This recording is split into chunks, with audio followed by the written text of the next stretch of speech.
जय श्री कृष्णा। आज की वीडियो में हम जानेंगे कि खरमास कब से प्रारंभ हो रहा है एवं इसकी समाप्ति कब तक है। साथ ही हम यह भी जानेंगे कि इसे खरमास क्यों कहते हैं। इसके साथ ही हम यह भी जानेंगे कि खरमास के दौरान हमें किन कार्यों को करना चाहिए एवं किन कार्यों के करने पर मनाही होती है। आइए शुरू करते हैं। सनातन धर्म में खरमास को खराब मास और शुभ कार्यों के लिए अनुचित समय माना जाता है। इस दौरान कोई भी शुभ कार्य नहीं किए जाते हैं क्योंकि ग्रह और नक्षत्रों की धरती से दूरी होती है। खरमास का दूसरा नाम मलमास होता है। धार्मिक मान्यताओं के अनुसार खरमास के समय सूर्य की चाल धीमी हो जाती है, इसीलिए इस समय में कोई भी शुभ कार्य करना मना है। लेकिन इस समय में कोई भी धार्मिक कार्य जैसे कि पूजा पाठ, मंत्र साधना इत्यादि कर सकते हैं। इस बार वर्ष 2023 में खरमास की शुरुआत 16 दिसंबर को हो रही है, वहीं इसकी समाप्ति 15 जनवरी 2024 को होगी। धर्म ग्रंथों के अनुसार सूर्य जब धनु राशि में प्रवेश करता है तो उस समय पर सूर्य की गति कम हो जाती है। सूर्य की इस गति का हमारे जीवन पर भी असर पड़ता है, इसीलिए खरमास में कोई भी शुभ कार्य नहीं करने चाहिए। इस समय यदि आपकी कुंडली में कोई भी दोष है तो आप उसकी पूजा पाठ करवा सकते हैं। यदि आप तांबे के बर्तन का इस्तेमाल करते हैं तो खरमास के समय में तांबे के बर्तन का इस्तेमाल नहीं करना चाहिए। इस समय में दान पुण्य करना सबसे अच्छा माना गया है। खरमास को खरमास कहने के पीछे भी एक पौराणिक कथा है, आइए जानते हैं। खर का तात्पर्य गधे से है।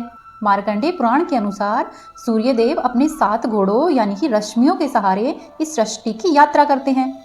परिक्रमा के दौरान सूर्यदेव को एक भी क्षण रुकने और धीमा होने का कोई अधिकार प्राप्त नहीं है, लेकिन बिना रुके हुए यात्रा करने के कारण सूर्यदेव के 7 घोड़े हेमंत ऋतु में थककर एक तालाब के किनारे रुक जाते हैं ताकि वो पानी पी सके और कुछ देर तक विश्राम कर सके। लेकिन सूर्यदेव रुक नहीं सकते। लेकिन सूर्यदेव को अपने दायित्व का बोध होता है कि वो नहीं रुक सकते, लेकिन उनके घोड़े वहीं पर रुक सकते हैं। फिर यात्रा को जारी रखने के लिए और सृष्टि पर संकट नहीं आए, इसलिए भगवान सूर्यदेव वहीं तालाब के समीप 2 गधे खड़े हुए थे जो कि वहां पर पानी पीने आए थे। सूर्यदेव ने अपने घोड़ों को वहीं पर छोड़ दिया और उन दोनों गधों को अपने रथ में बांध लिया और फिर स्वयं यात्रा करने लग गए। गधे अपनी मंद गति से पूरे पौष माह में ब्रह्मांड की यात्रा करते हैं। इस कारण सूर्य का तेज बहुत कमजोर होकर धरती पर प्रकट होता है। वहीं मकर संक्रांति के दिन सूर्यदेव जब वापस परिक्रमा करके आते हैं तब सूर्यदेव अपने घोड़ों को रथ में जोड़ देते हैं।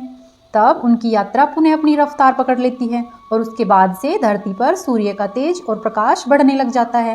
आइए अब जानते हैं कि खरमास में कौन कौन से कार्य नहीं करने चाहिए। कुंडली में सूर्य को मजबूत करने के लिए सूर्य देवता को अर्घ्य जरूर देना चाहिए। साथ ही सूर्यदेव के मंत्रों का जाप करना चाहिए, जैसे कि ओम सूर्याय नमः, ओम गृणी सूर्याय नमः। इन मंत्रों का जाप अवश्य ही करना चाहिए।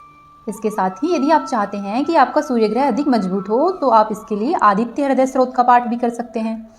इस समय में लक्ष्मी नारायण का पाठ करना चाहिए और उनके मंत्रों का जाप करना चाहिए। इस समय में दान पुण्य का कार्य भी करना चाहिए, इससे सभी मनोकामनाएं पूरी होती है। खरमास के दौरान पीपल के पेड़ की आराधना करना बहुत ही शुभ माना जाता है।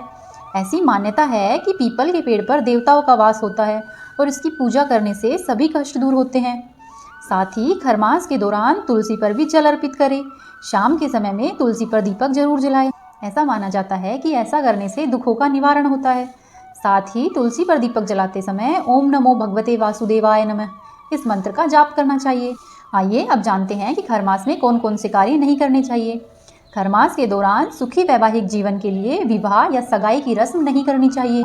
खरमास के दौरान गृह प्रवेश, जनेऊ, लगन, मुंडन और अन्य मांगलिक कार्यों पर भी रोक होती है। खरमास के दौरान कोई भी कारोबार शुरू करने से खर्चा बढ़ जाता है और कर्ज बढ़ने की संभावनाएं रहती है, इसलिए इस दौरान नया कारोबार शुरू नहीं करना चाहिए।